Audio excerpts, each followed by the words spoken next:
It's rare that I would suggest rote memorization or learning by heart as a method of studying English, especially when you don't yet know the grammar or the words involved in what you're attempting to memorize. However, when it comes to control language, I'll make an exception. Hello lovely language learners, it's MORKSENSEI and welcome back to my channel. Please make sure you're subscribed if you want strategies and study skills to help you learn English more effectively and efficiently.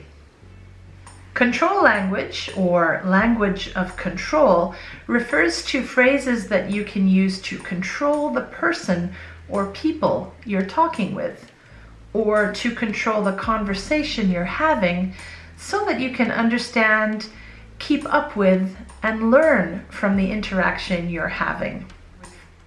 I'm going to share with you today a handful of control language phrases that I think you should learn by heart as soon as possible if you haven't already. If you're a beginner and want to start speaking English as soon as possible, you're probably going to need to use them right away. In fact, it doesn't matter what language you're learning, using control language in the target language is very useful. I've divided these phrases into 5 categories based on function. These include politely interrupting, stating your level of understanding, asking for repetition and clarification, asking for meaning, and restating and paraphrasing. Chances are that if you understand everything I'm saying in this video right now, you already know a lot of this language, but it's still useful to have a categorization that you can add to with your own control language later. Check the description box below where I've posted a link to the whole list of these phrases.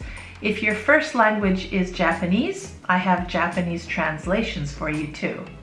The first category of control language is language used to interrupt. You'll need these phrases especially in class if you have a question you want to ask your teacher before he or she continues, or if you're having a conversation and want people to stop talking so that you can say something or ask something. Excuse me, but, sorry, but, pardon me, but, sorry to interrupt, but, or may I interrupt for a moment? Any one of these phrases would be okay if you want to get your voice heard. The next category is stating your level of understanding. I don't know. I don't understand. Or I'm afraid I don't understand. Or I didn't catch what you said. And I'm not sure what to do. This last phrase is useful to say when you didn't understand your teacher's instructions. The third group is asking for repetition and clarification. You'll probably use these phrases a lot. Pardon? I'm sorry? What did you say? What did you say before blah blah? What did you say after blah blah? Could you please say that again? Could you please say that once more? Could you please say that one more time?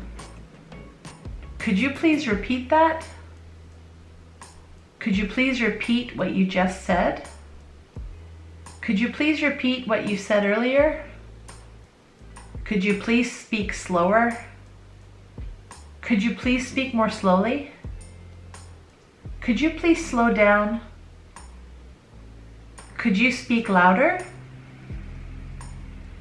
Could you please speak more loudly? Could you please speak up? How do you pronounce this? How do you pronounce that? How do you spell blah blah? Asking for meaning is the fourth group. These are all phrases that you must know and use to communicate and learn independently.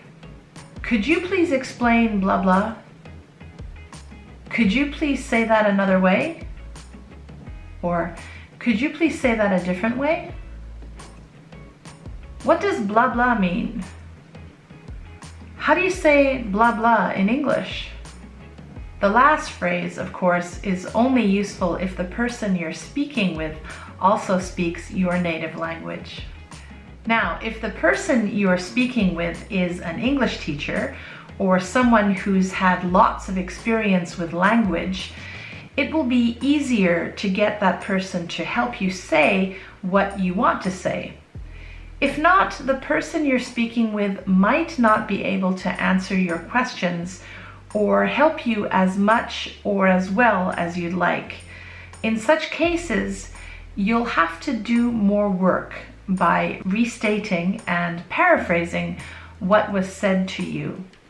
Restating means saying another or different way, and paraphrasing means saying something in your own words. Restating and paraphrasing is the last group of control language. Here are some basic structures. Is blah blah the same as blah blah? Or is blah blah similar to blah blah? Do you mean blah blah? Did you say blah blah? Did you say blah blah or blah blah? Okay, that's my most basic list of control language. Of course, there are many other examples of control language, but these are good for a start. Hopefully, it's obvious to you how such phrases are useful for you to communicate smoothly. Good luck communicating in English. MORKSENSEI, signing out.